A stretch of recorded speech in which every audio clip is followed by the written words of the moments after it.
আসসালামু আলাইকুম ওয়া রাহমাতুল্লাহ।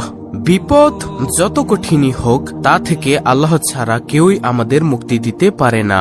বিপদ থেকে রক্ষা পাওয়ার জন্য আল্লাহর কাছেই দোয়া করতে হবে। আল্লাহ তাআলা তার প্রিয় বান্দাদের বিপদ ও মুসিবত দিয়ে পরীক্ষা করেন। সেই বিপদে আল্লাহ তাআলার কাছেই আমাদেরকে সাহায্য সহযোগিতা চাইতে হবে। এবং আমাদের জীবনে আমরা প্রতিটি সেকেন্ডে সেকেন্ডে প্রতিটি মুহূর্তে মুহূর্তেই গুনাহের কাজ করে থাকি, যা ক্ষমার অযোগ্য। কিন্তু প্রিয় দর্শক, আজকের ভিডিওতে আমি আপনাদেরকে এমন দুটি দোয়া বা দুরূদের কথা বলবো যেগুলো পাঠ করলে আল্লাহ তাআলা আপনার 70টি বড় বিপদ দূর করে দিবেন এবং আল্লাহ তাআলা আপনার 80 বছরের গুনাহ ক্ষমা করে দিবেন। সুবহানাল্লাহ। দর্শক, আজকের ভিডিওটি মূলত দুইটি পার্টে আলোচনা করব। প্রথম পার্টে আলোচনা করব 70টি বড় বিপদ থেকে মুক্তির দোয়া সম্পর্কে এবং দ্বিতীয় পার্টে আলোচনা করব যেই দুরূদ পাঠ করলে আল্লাহ তাআলা আপনার জীবনের সকল গুনাহ ক্ষমা করে দিবেন সেই সম্পর্কে। আমি বিশ্বাস করি যারা আমল করতে ভালোবাসে, যারা চায় যে তার 70টি বড় বিপদ আপদ দূর হোক, যারা চায় যে তার সারা জীবনের সকল গুনাহ মাফ হয়ে যাক, তারা অবশ্যই আজকের ভিডিওটি সম্পূর্ণ দেখবে এবং এইখান থেকে এই আমলগুলো শিখে পরবর্তীতে সে নিয়মিত এই আমলগুলো করবে ইনশাআল্লাহ। তাই প্রিয় দর্শক, আপনাদের কাছে আমার একটি অনুরোধ হলো, ধৈর্য ধরে সম্পূর্ণ ভিডিওটি দেখতে থাকুন। ইনশাআল্লাহ অনেক অনেক ফায়দা হবে। দর্শক, তাহলে চলুন সর্বপ্রথমে জেনে নেই 70টি বড় বিপদ থেকে মুক্তির দোয়া। আর সেই দোয়াটি হলো লা হাওলা ওয়ালা কুওয়াতা ইল্লা বিল্লাহি ওয়া আলা মালজাআ ওয়া আলা মানজাআ মিনাল্লাহি ইল্লাহ ইলাইহি। আমি আবার বলছি, ভালো করে শুনুন। লা হাওলা ওয়ালা কুওয়াতা ইল্লা বিল্লাহি ওয়া আলা মালজাআ ওয়া আলা মানজাআ মিনাল্লাহি ইল্লাহ ইলাইহি। এই দোয়াটির অর্থ হল আল্লাহর সাহায্য ছাড়া গুনাহ থেকে বিরত থাকা এবং নেক আমলে মশগুল হওয়ার কোনো শক্তি নেই। আল্লাহর আশ্রয় ছাড়া আর কোথাও যাওয়ার কোনো জায়গা নেই। আল্লাহর দিকেই ফিরে যেতে হবে। হযরত আবু নাঈম ও ইবনে আবি শায়বা রাহমাতুল্লাহি হতে বর্ণিত আছে, তারা বলেন, যে ব্যক্তি এই দোয়াটি একবার পাঠ করবে, 100 বার নয়, মাত্র একবার পাঠ করবে, আল্লাহ তাআলা তার 70টি বড় বিপদ দূর করে দিবেন। আর সর্বনিম্ন বিপদ হলো দারিদ্রতা, আর অন্যান্য বিপদগুলো এর চেয়েও অনেক বড় বড়। সুবহানাল্লাহ। যে ব্যক্তি এই দোয়ার আমল করবে, আল্লাহ তাআলা তার এসব বিপদ আপদ দূর করে দিবেন। সুবহানাল্লাহ। ইসলামে বিপদ আপদে ধৈর্য ধারণের গুরুত্ব অপরিসীম।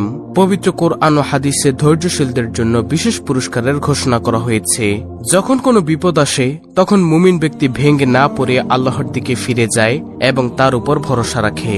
কারণ বিপদ আপদ মুমিনের জন্য পরীক্ষার অংশ এবং এতে তার গুনাহ মাফ হয়, সেই সাথে আল্লাহর পক্ষ থেকে পুরস্কারও লাভ হয়। তাই প্রিয় দর্শক, বিপদ আপদে আমাদের ধৈর্য ধারণ করতে হবে এবং আল্লাহ তাআলার নিকট সাহায্য চাইতে হবে, দোয়া করতে হবে। দর্শক, সর্বপ্রথম দোয়াটি আমি আবারও বলছি, আপনার স্ক্রিনশট নিয়ে নিন। দোয়াটি হলো লা হাওলা ওয়ালা কুওয়াতা ইল্লা বিল্লাহি ওয়া আলা মালজাআ ওয়া আলা মানজাআ মিনাল্লাহি ইল্লাহ ইলাইহি। অর্থ হলো আল্লাহর সাহায্য ছাড়া গুনাহ থেকে বিরত থাকা এবং নেক আমলে মশগুল হওয়ার কোনো শক্তি নেই। আল্লাহর আশ্রয় ছাড়া আর কোথাও যাওয়ার জায়গা নেই। আল্লাহর দিকেই ফিরে যেতে হবে। সুবহানাল্লাহ। তো এটি হলো প্রথম নম্বর আমল। তারপরে দ্বিতীয় নম্বরে যেই দুরূদের কথা বলবো, যেই দুরূদটি পাঠ করলে আপনার 80 বছরের গুনাহ ক্ষমা হয়ে যাবে, যেটি হাদিস দ্বারা প্রমাণিত, সেই দুরূদটি হলো আল্লাহুম্মা সাল্লি আলা মুহাম্মাদিন নবী ইল উম্মি ওয়া আলা আলিহি ওয়া সাল্লিম তাসলিমা। দর্শক, আমি আবার বলছি দুরূদটি, আল্লাহুম্মা সাল্লি আলা মুহাম্মাদিন নবী ইল উম্মি ওয়া আলা আলিহি ওয়া সাল্লিম তাসলিমা। এর অর্থ হলো, হে আল্লাহ, উম্মি নবী মুহাম্মদুর রাসূলুল্লাহ সাল্লাল্লাহু আলাইহি সাল্লামের উপর এবং তার বংশধরের উপর শান্তি ও নিরাপত্তা বর্ষণ করুন। এই বাক্যটি মুসলিমরা সাধারণত নবী মুহাম্মদ সাল্লাল্লাহু আলাইহি সাল্লামের প্রতি সম্মান ও ভালোবাসা প্রদর্শনের জন্য পাঠ করে থাকে। রাসূল সাল্লাল্লাহু আলাইহি সাল্লাম বলেছেন, যে ব্যক্তি জুমার দিন আসর নামাজের পর ওই স্থানে বসা অবস্থায় 80 বার নিচের দুরূদ শরীফটি পাঠ করবে। প্রিয় দর্শক, ভালো করে শুনুন। রাসূল সাল্লাল্লাহু আলাইহি সাল্লাম বলেছেন, যে ব্যক্তি জুমার দিন আসর নামাজের পর ওই স্থানে বসা অবস্থায় 80 বার নিচের দুরূদ শরীফটি পাঠ করবে, তার 80 বছরের গুনাহ মাফ হবে এবং 80 বছরের নফল ইবাদতের সওয়াব তার আমলনামায় লেখা হবে। এছাড়া হযরত আবু হুরায়রা রাদিয়াল্লাহু তাআলা আনহু বলেন, রাসূলুল্লাহ সাল্লাল্লাহু আলাইহি ওয়াসাল্লাম বলেছেন, জুমার দিনে এমন একটি সময় আছে, সেই সময় যদি কেউ নামাজ আদায়রত অবস্থায় থাকে এবং আল্লাহর কাছে কিছু চায়, আল্লাহ অবশ্যই তার সেই চাহিদা বা দোয়া কবুল করবেন। এবং এরপর রাসূলুল্লাহ সাল্লাল্লাহু আলাইহি ওয়াসাল্লাম হাত দিয়ে ইশারা করে সময়টির সংক্ষিপ্ততার ইঙ্গিত দেন। বুখারী শরীফের হাদিস, হাদিস নম্বর 6400। অন্য বর্ণনা থেকে জানা যায় সেই সময়টি আসরের পর। হযরত জাবের ইবনে আব্দুল্লাহ রাদিয়াল্লাহু আনহু বর্ণনা করেছেন, রাসূলুল্লাহ সাল্লাল্লাহু আলাইহি ওয়াসাল্লাম বলেন, জুমার দিনের 12 ঘন্টার মধ্যে এমন একটি মুহূর্ত রয়েছে, যদি কোনো মুসলিম এই সময়ে আল্লাহর কাছে কিছু প্রার্থনা করে, তাহলে মহান ও সর্বশক্তিমান আল্লাহ তাকে দান করেন। এই মুহূর্তটি তোমরা আসরের শেষ সময়ে অনুসন্ধান করো। আবু দাউদ শরীফের হাদিস, হাদিস নম্বর 1048। দর্শক, আমি সেই ছোট্ট দুরূদটি আবার বলছি, ভালো করে শুনুন। আল্লাহুম্মা সাল্লি আলা মুহাম্মাদিনিন নাবিয়িল উম্মি ওয়া আলা আলিহি ওয়া সাল্লিম তাসলিমা। অর্থ, হে আল্লাহ, উম্মি নবী মুহাম্মদের উপর এবং তার বংশধরের উপর শান্তি ও নিরাপত্তা বর্ষণ করুন। প্রিয় দর্শক, এই দুরূদটি আপনি শুক্রবারে জুম্মার দিনে কেন পড়বেন সেটার ব্যাখ্যা করছি। ইসলামী ইতিহাসে জুম্মার দিনটি খুবই গুরুত্বপূর্ণ। হযরত আবু লুবাবা বিন আব্দুল মুনজির রাদিয়াল্লাহু তাআলা আনহু থেকে বর্ণিত আছে, রাসূলুল্লাহ সাল্লাল্লাহু আলাইহি ওয়াসাল্লাম জুম্মার দিন শ্রেষ্ঠ হওয়ার 5টি কারণ উল্লেখ করেছেন। নম্বর 1, আল্লাহ তাআলা এই দিনে প্রথম মানব হযরত আদম আলাইহিস সালামকে সৃষ্টি করেছেন। নম্বর 2, জুম্মার দিনে আদম আলাইহিস সালামকে জমিনে অবতরণ করিয়েছেন। নম্বর 3, জুম্মাবারে হযরত আদম আলাইহিস সালামকে মৃত্যু দিয়েছেন।